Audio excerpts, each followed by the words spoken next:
KBC में करोड़पति पति। सूरज के जीवन का एक ही फंडा था कि मेहनत तो गधा भी करता है, घर बैठे जो कमाए समझदार वही होता है।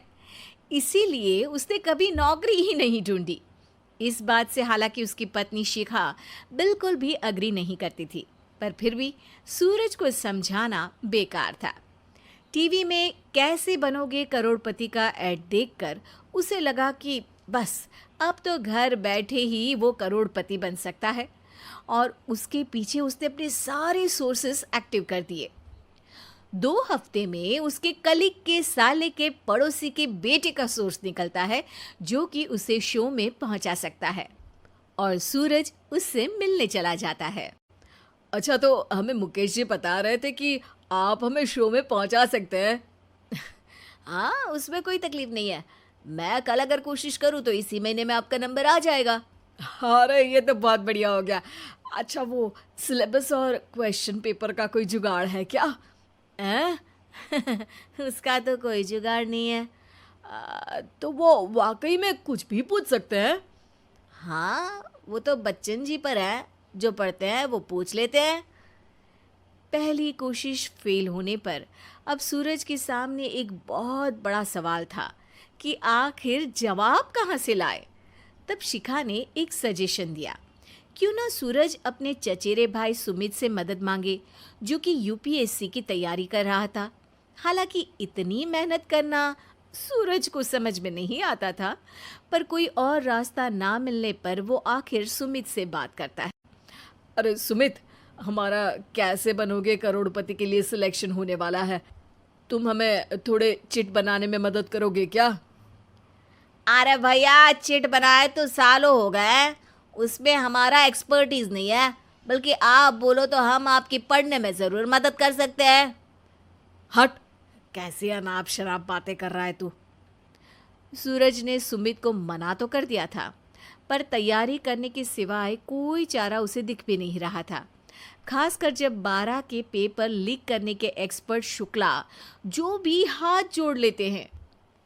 आखिर सूरज को सुमित के पास जाना ही पड़ा, और उसने सुमित और शिखा से वादा किया कि वो बहुत मेहनत करेगा।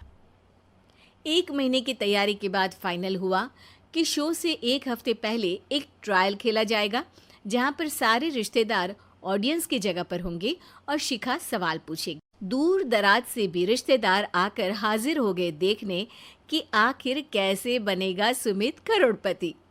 सब कुछ सेट था, और इतने में सूरज आकर अपना स्पीच देता है। ये 1 महीना मेरे लिए आसान नहीं था, पर अपने भाई सुमित और अपनी पत्नी शिखा की मदद से मैं इतनी दूर पहुंच पाया हूँ। मेरे मम्मी पापा के आशीर्वाद ने भी बहुत साथ दिया है मेरा। मैं उम्मीद करता हूँ कि आज के शो में आप लोगों को बहुत मज़ा आएगा। साक्षी पहला सवाल पूछती है और पूरे कमरे में सन्नाटा छा जाता है। इंडिया में कितने स्टेट्स हैं?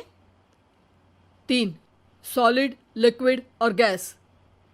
अरे रुकिए, तो ऑप्शंस तो देने दीजिए। इतने में 5वीं कक्षा का चिंटू बोल उठता है।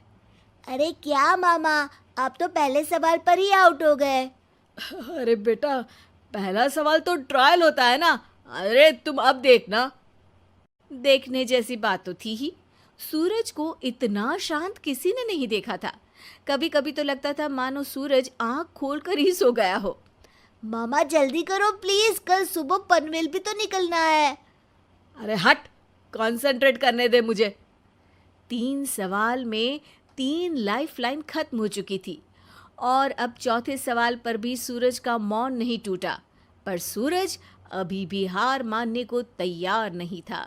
उधर हर कोई सूरज को छोड़ सुमित को देख रहे थे। आखिर सुमित ने ही तो पढ़ाया था सूरज को।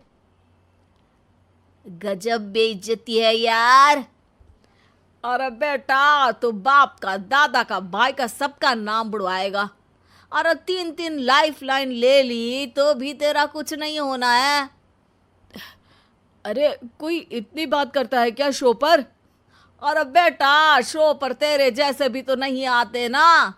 सूरज की ये जंग आखिर 1 घंटे बाद 5वें सवाल पर खत्म हो गई, जब उसने इंडिया के नेशनल बर्ड का नाम कहा, कौवा। अरे बेटा, मजा तो बहुत आया, बस थोड़ा टाइम पर खत्म होता तो आनंद भी आ जाता। ताने बारिश के बूंदों की तरह बरस रहे थे और सूरज को भी समझ आ रहा था कि ये करोड़पति बनना शायद उसके बस के बाहर की बात है। पर वो आखिर ये बात मान कैसे लेता? वो सख्त लौंडा जो ठहरा, उसने सोचा कि बेइज्जती तो हो ही चुकी है, पर अगर मैं हार नहीं मानूं तो शायद कुछ हो सकता है। शिखा, तुम देखना, असली शो में आग लगा दूंगा, आग, करोड़पति बनूंगा मैं। हाँ, सब्जियां खत्म हो गई है घर पे, ले आओ। पहले पति बन जाओ, फिर करोड़पति बनना। अरे गजब बेइज्जती है यार।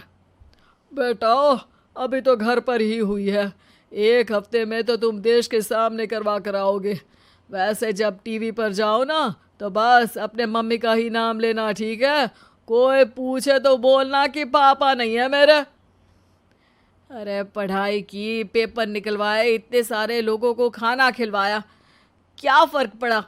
इसीलिए मैं कहता हूँ कि मेहनत तो गधा भी करता है, घर बैठे जो कमाए वही सिकंदर। लेकिन मामा, गधे भी जानते हैं कि हमारा राष्ट्रीय पक्षी मोर है।